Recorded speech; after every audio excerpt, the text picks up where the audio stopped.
اعوذ باللہ من الشیطان الرجیم، بسم اللہ الرحمن الرحیم۔ صفحہ نمبر 69۔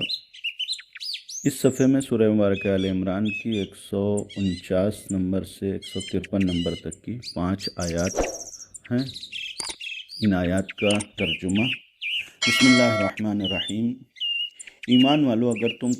کفر اختیار کرنے والوں کی اطاعت کر لو گے تو یہ تمہیں الٹے پاؤں پلٹا لے جائیں گے اور پھر تم ہی الٹے خسارہ والوں میں ہو جاؤ گے،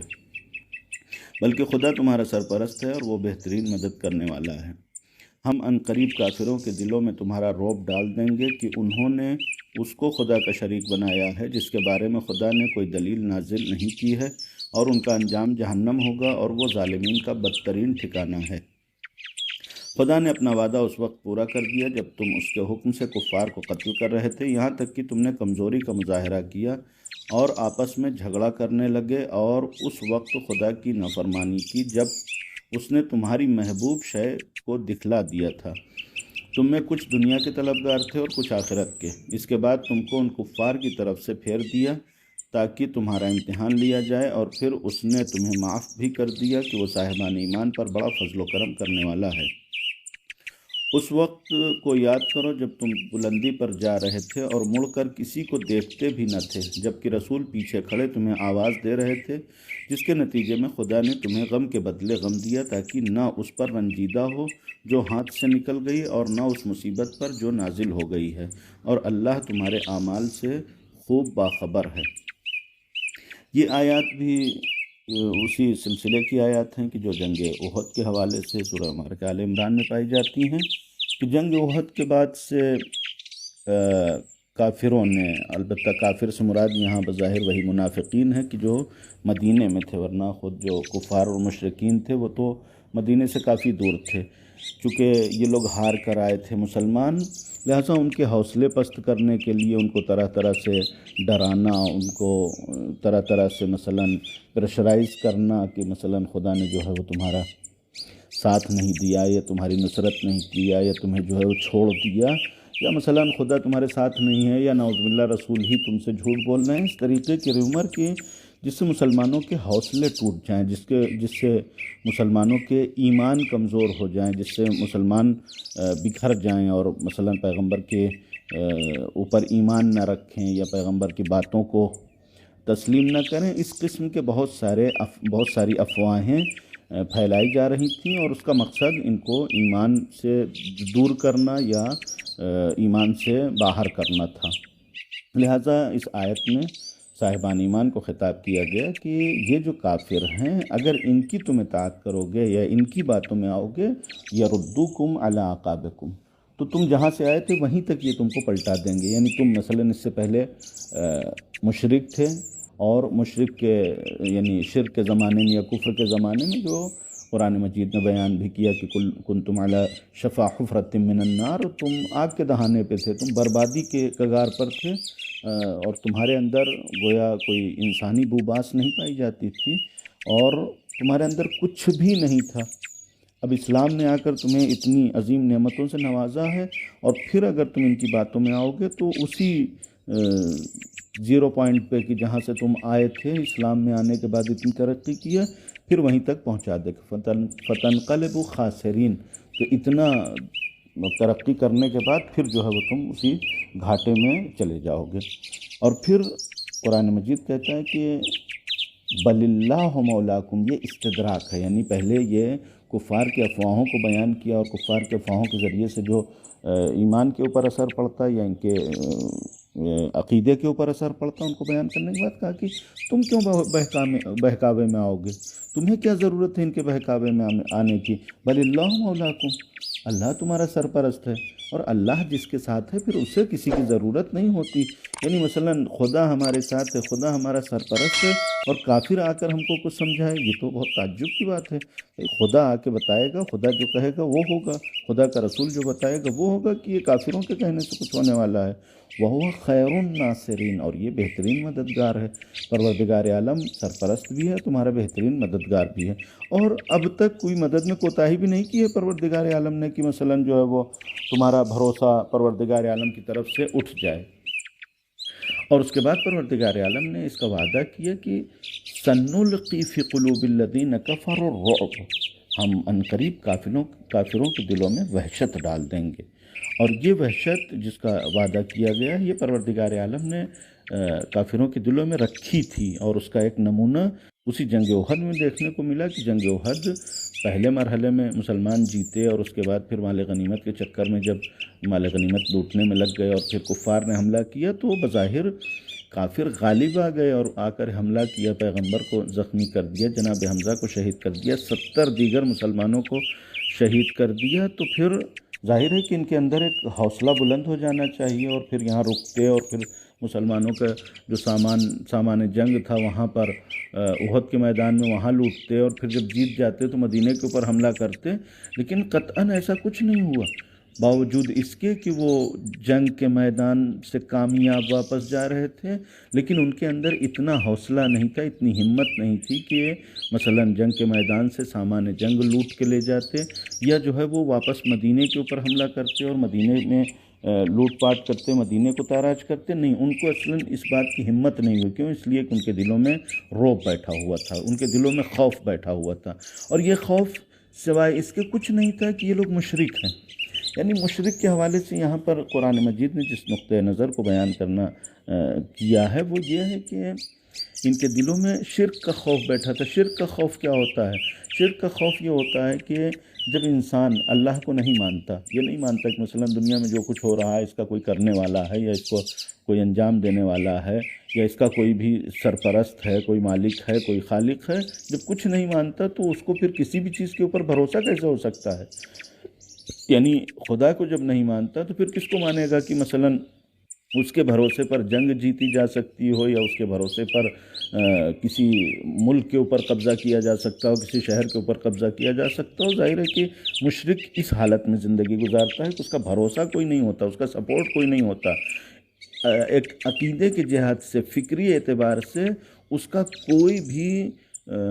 بھروسے مند ستون نہیں ہوتا ہے کہ جس پر وہ تکیہ کر سکے، جس پر وہ بھروسہ کر سکے۔ لہٰذا ان کے دلوں میں ہمیشہ یہ خوف بیٹھا رہتا ہے، اور روایات میں ہے کہ جب یہ مشرکین احد سے واپس مکے میں آئے ہیں تو باوجود اس کے کہ جنگ جیت کے آئے تھے، وہاں پر جناب حمزہ جیسی شخصیت کو قتل کر کے آئے تھے، تاکہ جب مکے کے دروازے پہنچے ہیں تو ان کی حالت ایسی تھی، اتنے خستہ، اتنے مردہ پہنچے جیسے ہار کے پہنچے ہوں۔ یہ ان کے دلوں میں کفر اور شرک کی بنیاد پر یہ رعب بیٹھا ہوا تھا، یہ خوف بیٹھا ہوا تھا، اور پروردگار عالم نے کہا کہ ہم اس دنیا میں بھی یہ رعب پھر ان کے دلوں میں بیٹھال دیں گے تمہارے خلاف، یعنی تمہارے مقابلے میں ان کے دلوں میں خوف رہے گا، لہٰذا وہ ہمت نہیں کریں گے تم سے مقابلہ کرنے کی، اور آخرت میں بھی ان کے لیے ہم نے جہنم مہیا کر کے رکھا ہے، وَمَأْوَاهُمُ النَّارُ وَبِئْسَ مَثْوَى الظَّالِمِينَ، جہنم ان کا ٹھکانہ ہے آخرت میں، اور یہ ظالموں کے لیے بدترین ٹھکانہ ہے۔ پھر اس کے بعد مسلمانوں کو اس بات کی تنبیہ کیا کہ تم کو یہ کیسے سمجھ میں آ گیا، یہ کیسے تم نے مان لیا کہ اللہ نے جو تم سے وعدہ کیا تھا نصرت کا وہ وعدہ نہیں کیا؟ نہیں، لَقَدْ صَدَقَكُمُ اللَّهُ وَعْدَهُ، اللہ نے اپنے وعدے کو سچ کر دکھایا، اللہ نے اپنے وعدے کی تصدیق کی، اپنے وعدے کو مکمل کیا، پورا کیا۔ اِذْ تَحُسُّونَهُمْ بِإِذْنِهِ، یہاں تک کہ تم ان کو قتل کر رہے تھے، ان کے اوپر غالب آ گئے تھے۔ یعنی جیسے ہی جنگ شروع ہوئی ابتدائی مرحلے میں کفار کے کئی سردار مارے گئے، اور مارے جانے کی وجہ سے کفار فوراً جنگ سے فرار کر جاتے ہیں، جنگ سے بھاگ جاتے ہیں، یہاں تک کہ حتی اذا فشلتم، یہاں تک کہ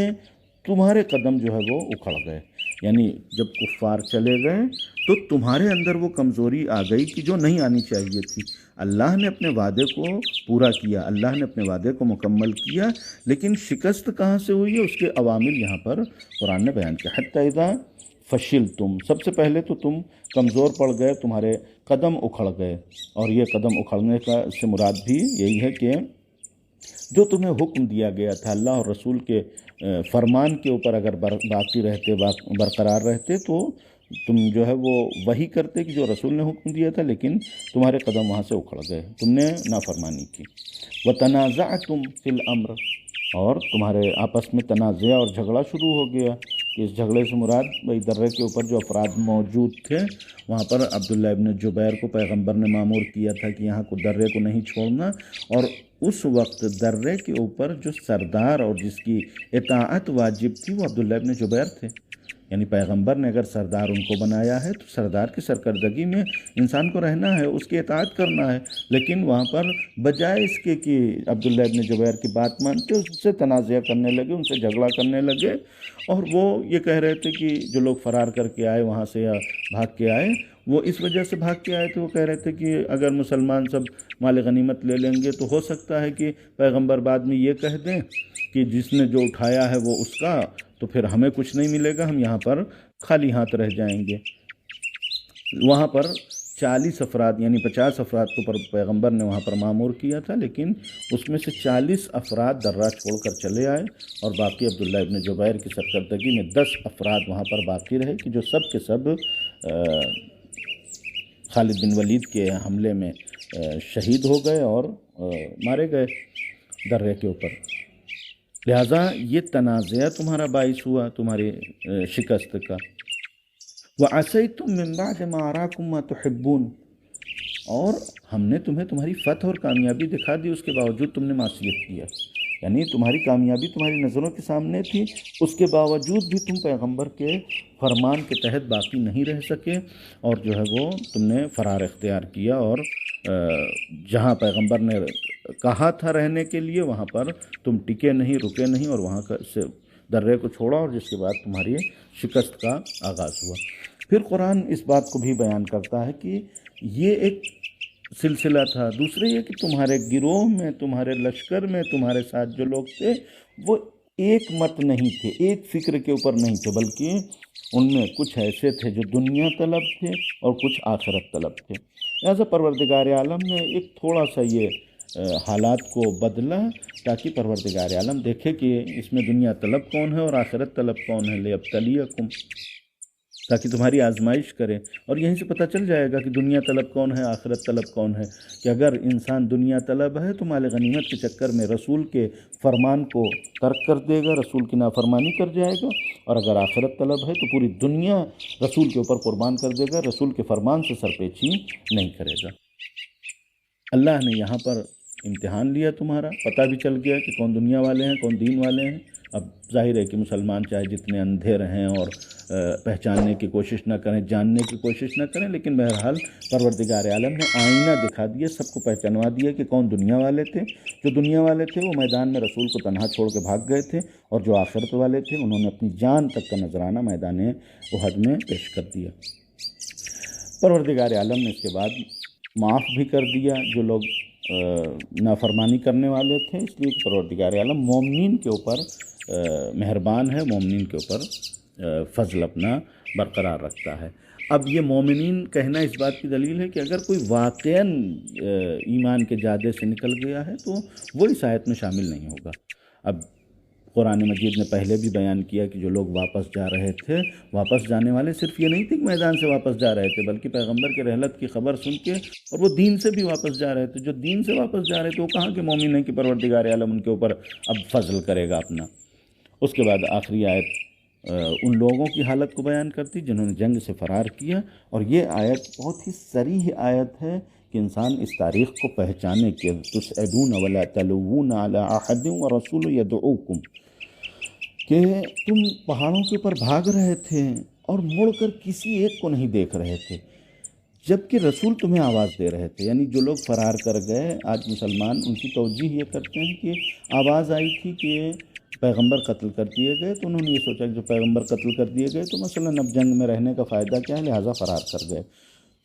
یہ آواز آئی تھی یا نہیں آئی تھی قرآن مجید نے نقل نہیں کیا یہاں پر، لیکن یہاں پر قرآن مجید یہ نقل کرتا ہے جب تم بھاگ رہے تھے تو